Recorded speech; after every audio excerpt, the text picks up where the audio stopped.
आलोक Tiwari sir, ये आज की जो प्रोसीडिंग है, मैं पहले शुरुआत में इसी चीज को आप सबसे समझ लूं कि किसको किसने किसने क्या क्या देखा, क्या समझा जाए आप सबके नजरिए से।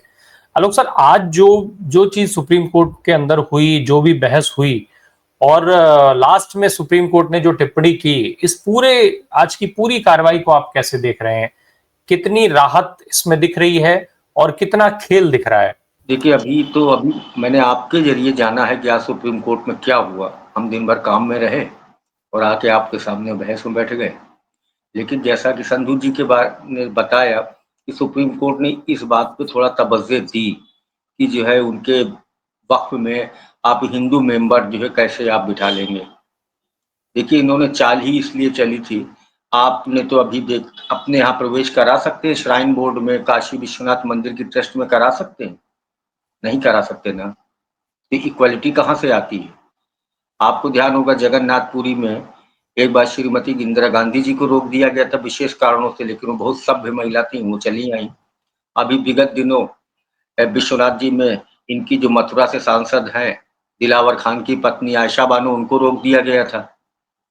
बड़ा बवाल हुआ था वहाँ पर। इनकी पूरी चाल थी कि पेनिट्रेट करना, मुस्लिमों को किसी तरीके से छेड़ना, परसिक्यूशन ऑफ द मुस्लिम। और इनका एक वर्ग ऐसा है, इन्होंने तैयार कर रखा है ज़ॉम्बी टाइप का, जिनको कुछ नहीं चाहिए। मुस्लिम को सताते रहिए, वो उसमें खुश रहते हैं। देख लीजिए, इसका भुगतान हमको बहुत तगड़ा करना पड़ रहा है और बहुत तगड़ा करना पड़ेगा। Persecution of the Muslims and persecution of the other minorities community. मैं एक बात को कहिए, बड़ा हिस्टोरिकल फैक्ट आपके सामने रेफर कर दूं, इसका अंजाम क्या होगा? इसका अंजाम ये होगा कि जो हमारा मुल्क पाकिस्तान, हिंदू पाकिस्तान नहीं बनाना चाहते थे गांधी और नेहरू, वो बन गया है, धीरे धीरे बन रहा है। एक हिस्टोरिकल इवेंट हमारे यहाँ हुई थी जस्ट आफ्टर इंडिपेंडेंस। इधर माइनॉरिटीज पर अत्याचार हो रहा था, उधर माइनॉरिटीज पर अत्याचार हो रहा था। मैं बेशक जिन्ना और लियाकत अली को बंटवारे के लिए क्षमा नहीं कर सकता हूं, लेकिन उनको उनका मुल्क मिलने के बाद नेहरू लियाकत पैक्ट हुआ इस बारे में कि इधर उधर दोनों के मुस्लिमों को आप, अल्पसंख्यकों को आप कायदे से रखें। और गांधी जी ने कहा था किसी अच्छे सभ्य देश की पहचान उस बात से होती है कि वो अपने देश के अल्पसंख्यकों को किस तरीके से रखते हैं। और अप्रैल के महीने में सन 50 में लियाकत अली आए थे। मेरी बात पे सभी पैनलिस्ट और आपकी पब्लिक ध्यान दे जो सुनने वाली है। 6-7 दिन रुके, नेहरू लियाकत पैक्ट हुआ और ये खबर है 11 अप्रैल 1950 की, जिसमें नेहरू लियाकत पैक्ट के बाद नेहरू जी ने भी अपने देश को एड्रेस किया और उधर लियाकत अली ने भी अपने देश को एड्रेस किया। लियाकत अली, नेहरू जी पर बहुत यकीन था, पूरी दुनिया को यकीन था, पाकिस्तान में भी यकीन था। नेहरू जी को पूरी दुनिया में इन संघियों के अलावा सबको उन पर एतमाद और एतबार था। लियाकत अली के शब्द सुनिए। लियाकत अली ने कहा कि अगर हम अपने अल्पसंख्यकों की रक्षा नहीं करते हैं तो उसके बड़े भीषण परिणाम होंगे। मैं आपके सामने खबर रखा है, मैं पढ़ सकता हूं। उसी के बाद ये लोग एक अफवाह उड़ाते हैं कि श्यामा प्रसाद मुखर्जी कश्मीर के मसले पर भागे थे नेहरू की गवर्नमेंट को छोड़ करके। श्यामा प्रसाद मुखर्जी लियाकत अली पैक्ट, नेहरू पैक्ट से नाराज होकर के नेहरू की गवर्नमेंट छोड़ देते हैं, क्योंकि श्यामा प्रसाद क्या करते रहते आजादी के पहले, उनको शांति नहीं पसंद थी। अब आइए, इधर श्यामा प्रसाद भागते हैं और उधर 16 अक्टूबर 1950-51 को लियाकत अली की गोली मारकर हत्या कर दी जाती है। लियाकत अली समझ गए थे किसके क्लचेस में पाकिस्तान चला गया। आज पाकिस्तान के क्या हालात है, हिंदुस्तान के क्या हालात है, बेशक अब हम भी बहुत डिटोरिएट हो चुके हैं, हम भी बहुत डिटेल हो, वहां ना इंस्टीट्यूशन है ना बिजनेस है, केवल टोटल डिपेंडेंसी है, कभी अमेरिका पर कभी चाइना पर। और पाकिस्तान की आम आवाम रश्क करती है कि हिंदुस्तान इतना आगे कैसे बढ़ गया। किन ताकतों ने लियाकत अली को मारा था, किन ताकतों ने गांधी को मारा था? 2 फरवरी को गांधी जी जाने वाले थे पाकिस्तान, जहांगीर पटेल के जरिए भिजवाया था कि ठीक है मुल्क 2 परिवार तो अलग हो गए, लेकिन हमारी आध्यात्मिक एकता तो है। वहां पर क्या क्या हुआ अल्पसंख्यकों के साथ? वहां पर हिंदुओं के साथ बहुत अत्याचार हुआ है। Same is repeating here. और दूसरी चीज है, इसके मुस्लिमों के कानून में संशोधन और ट्रांसपेरेंसी ये लाने से अच्छा केवल पॉलिटिकल मायने हैं। अमेरिका में बहुत कुछ खुल रहा है पेगासस पे। अमेरिका में एनएसओ ने बताया है कि पेगासस में सबसे ज्यादा इस्तेमाल मैक्सिको में हुआ 400 के ऊपर और भारत में हुआ 100 लोगों के ऊपर। अब हो सकता है आगे एनएसओ बता दे। एनएसओ ने यह भी कहा है हमने केवल जो है सॉवरिन स्टेट को बेचा, किसी प्राइवेट कंपनी आदमी को नहीं बेचा है। बहुत कुछ हो रहा है, देश की जनता किसी स्थिति में रह नहीं गई है। आज जो है ज्वेलरीज जो है क्या बनवाएगा लड़की का बाप, लड़के का बाप बहू को देने के लिए तांबे प्लास्टिक के जेवर बनवाएगा। एक मिडिल क्लास 1 लाख के करीब सोना चल रहा है। ये सब इसके पॉलिटिकल मायने ज्यादा है। ट्रांसपेरेंसी आपको लानी है तो केयर फंड में ले आइए ना। बड़े ट्रांसपेरेंसी के शौकीन है तो गलवान डेप्सांग को लेकर के कितना माल मिला केयर फंड में बताइए ना। राफेल के दस्तावेज आप बंद लिफाफे में क्यों दे आए थे? ट्रांसपेरेंट होकर के दिखाते ना। केवल मुस्लिमों को भी ट्रांसपेरेंसी लाना चाहते हैं। हिंदू मठों में क्या करप्शन नहीं है? ये गन के लाइसेंस क्यों रखते हैं?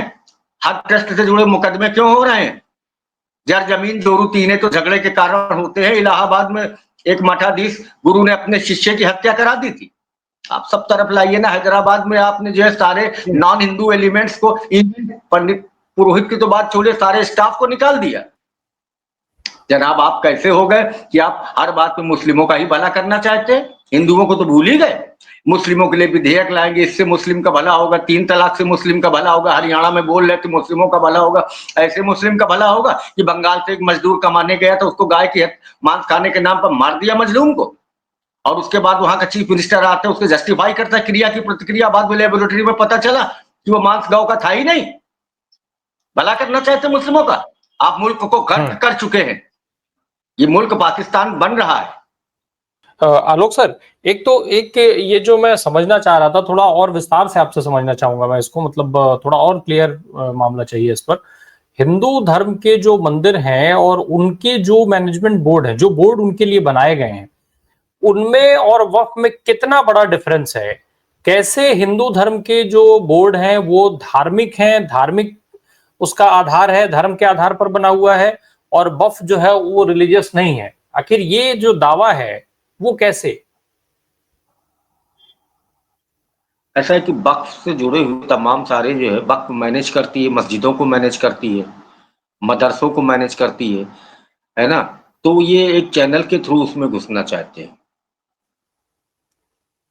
इरादा इनका जो है इसको कहते हैं नकब लगाने का है।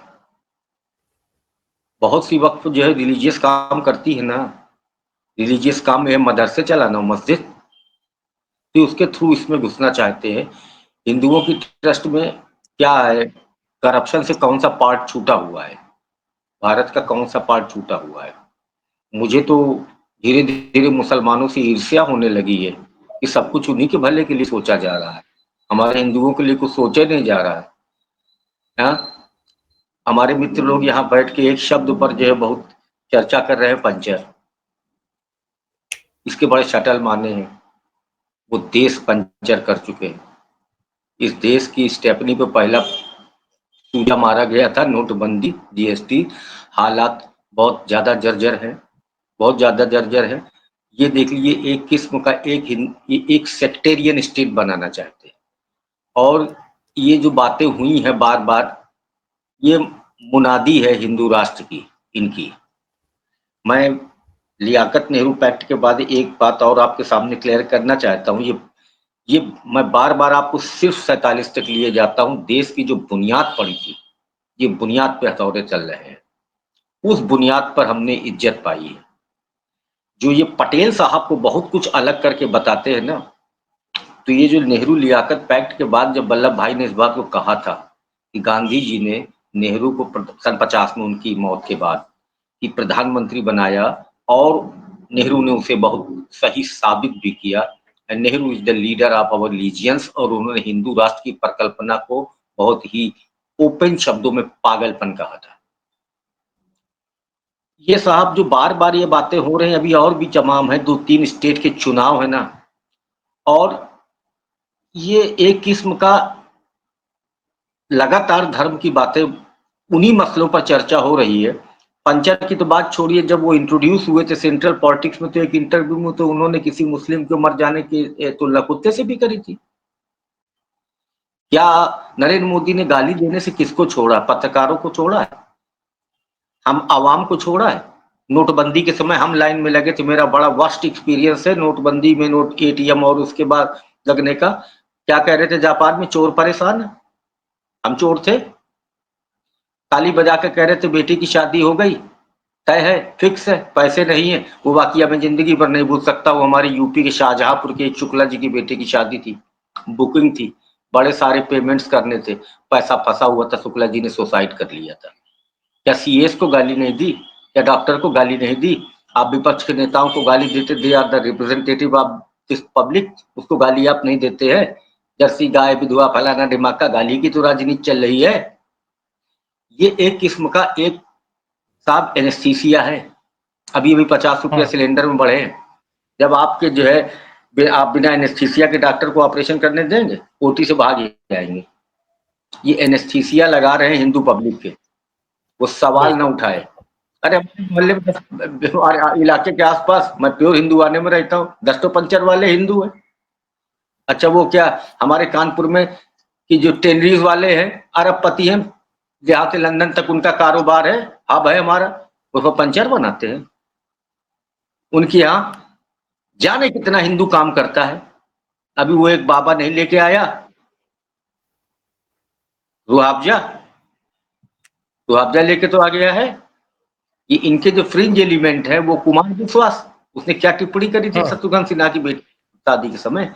तो ये पूरा एक दक्षिणपंथी पूरा एक गैंग है। ये देश को इस हालत में पहुंचा देंगे कि राम प्रकाश जी जरा हटने दीजिए, तब पता चलेगा कि ट्रांसपेरेंसी क्या थी।